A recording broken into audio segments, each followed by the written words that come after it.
السلام علیکم میرے محترم عزیز دوستو، آج ہم آپ کے سامنے پیش کرنے جا رہے ہیں پیروں کے پیر سلطان الاولیاء حضور سیدنا غوث پاک رحمۃ اللہ علیہ کا بڑا ہی ایمان افروز اور دلچسپ واقعہ بتانے والے ہیں، جسے سن کر غوث پاک رحمۃ اللہ علیہ کے چاہنے والوں کا ایمان تازہ ہو جائے گا۔ تو اس واقعے کو پورا ضرور دیکھیں۔ ویڈیو شروع کرنے سے پہلے آپ سے گزارش ہے کہ چینل کو سبسکرائب ضرور کریں اور کمنٹ میں یا غوث ضرور لکھیں۔ چلیے ویڈیو شروع کرتے ہیں۔ بسم اللہ الرحمن الرحیم۔ بغداد شریف میں ایک گانے بجانے والا شخص رہتا تھا۔ وہ بہت ہی اچھا گاتا بجاتا تھا، لوگ اس کی آواز پر فدا تھے اور لوگ اس کے بدلے میں پیسے دیا کرتے تھے۔ ایک بار سرکار حضور سیدنا غوث پاک رحمۃ اللہ علیہ کا گزر اس کی طرف سے ہوا تو سرکار غوث اعظم رحمۃ اللہ علیہ نے انہیں ہدایت دی کہ یہ سب کام چھوڑ دو اور اللہ سے توبہ کرو، یہ کام صحیح نہیں ہے۔ لیکن وہ شخص اپنے گانے بجانے پر اتنا غرور اور گھمنڈ رکھتا تھا کہ اس نے سرکار سیدنا غوث پاک رحمۃ اللہ علیہ سے کہا کہ کوئی غلط نہیں ہے، یہ میرا کام ہے، مجھے میرا کام کرنے دیجیے۔ حضور سیدنا غوث پاک رحمۃ اللہ علیہ نے اس شخص کو بہت سمجھایا، لیکن وہ شخص نہیں مانا، اور جب اس نے دیکھا کہ سرکار غوث اعظم رحمۃ اللہ علیہ نے ایسا کہا ہے تو وہ شخص غوث پاک کا مخالف ہو گیا۔ وہ شخص لوگوں سے سیدنا غوث پاک کی شان میں گستاخی کرتا اور کہتا کہ غوث اعظم سے تو مجھ سے جلتے ہیں کیونکہ میں بہت اچھا گاتا ہوں۔ جب یہ بات سرکار غوث اعظم رحمۃ اللہ علیہ تک پہنچی تو آپ غوث پاک مسکرائے اور اپنے کچھ نہیں کہا۔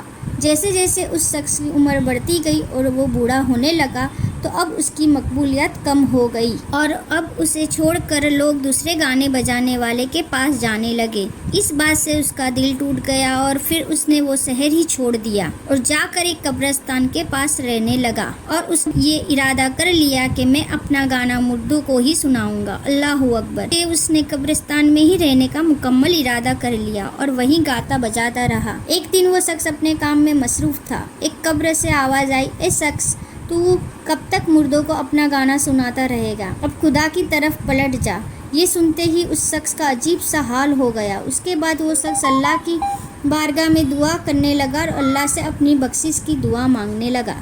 سیدنا غوث پاک رحمۃ اللہ علیہ کسی جگہ تقریر کر رہے تھے کہ اچانک آپ خاموش ہو گئے، آسمان کی طرف دیکھنے لگے اور نظر اٹھائی، اور جتنا لوگ وہاں تقریر سماعت کر رہے تھے آپ نے ان سے مخاطب ہو کر فرمایا، مجھے 100 دینار چاہیے۔ تو وہاں بہت سے لوگ 100 دینار لے کر غوث پاک کی بارگاہ میں حاضر ہو گئے اور آپ کے سامنے رکھ دیے، لیکن آپ نے صرف ایک شخص کے 100 دینار لے لیے اور اپنے خادم کو حکم دیا کہ یہ 100 دینار لے کر سلوجیا کی قبرستان میں جاؤ، وہاں تمہیں ایک بوڑھا شخص گاتا بجاتا ہوا ملے گا، اسے یہ 100 دینار دے کر میرے پاس لے آؤ۔ خادم جب وہاں پہنچا تو ایک بوڑھا شخص گانا گاتے ہوئے باجا بجا رہا تھا۔ خادم نے اسے سلام کیا اور 100 دینار اس شخص کے ہاتھ میں رکھ دیے۔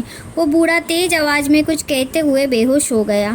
جب اسے ہوش آیا تو خادم نے کہا کہ تمہیں شیخ عبد القادر جیلانی بلا رہے ہیں۔ وہ شخص فوراً خادم کے ساتھ چل دیا۔ جب دونوں حضور سیدنا غوث پاک رحمۃ اللہ علیہ کی بارگاہ میں پہنچے تو سرکار غوث پاک رحمۃ اللہ علیہ نے فرمایا، اب تم ہی تمہارا قصہ بیان کرو۔ اس نے کہا کہ میری جوانی کے عالم میں میری بڑی شہرت تھی، بہت نام تھا اور میرا گانا سننے کے لیے لوگ بڑے دور دراز سے آیا کرتے تھے اور مجھے ڈھیر سارے پیسوں سے نوازا کرتے تھے۔ اس وقت حضور سیدنا غوث پاک رحمۃ اللہ علیہ نے مجھے ہدایت بھی دی تھی، لیکن میں نے ان کی بات مانی نہیں تھی اور ان کے خلاف میں باتیں کرنے لگا تھا۔ لیکن جیسے ہی میرا بڑھاپا آتا گیا اور میری آواز ڈھلتی گئی تو لوگوں نے مجھے پوری طرح سے سننا بند کر دیا، اور آج جب میں اللہ کی بارگاہ میں توبہ کر رہا تھا تو اپنے گناہ کی معافی مانگ رہا تھا تو سرکار غوث پاک رحمۃ اللہ علیہ نے اپنے خادم کے ہاتھوں اللہ کے حکم سے میرے لیے مدد بھیجی۔ اس کے بعد اس شخص نے کہا کہ میں گانے بجانے سے توبہ کرتا ہوں۔ اتنا کہہ کر اسے گانے بجانے والے شخص نے اپنا باجا توڑ دیا۔ اس بوڑھے کی داستان سن کر لوگ حیران رہ گئے اور 40 آدمیوں نے اسی وقت اس بوڑھے شخص کو 100 دینار دیے۔ حضور سیدنا غوث پاک رحمۃ اللہ علیہ کے ایک خادم کا بیان ہے کہ جب یہ واقعہ ہوا تو وہاں موجود کچھ لوگوں پر ایسا اثر ہوا کہ وہ تڑپنے لگے اور تڑپتے تڑپتے انتقال کر گئے۔ اللہ اکبر! یہ واقعہ قواعد الزواہی کتاب میں ہے۔ تو دوستو، یہ مقام اور مرتبہ ہے سرکار غوث اعظم رحمۃ اللہ علیہ کا ہی اپنے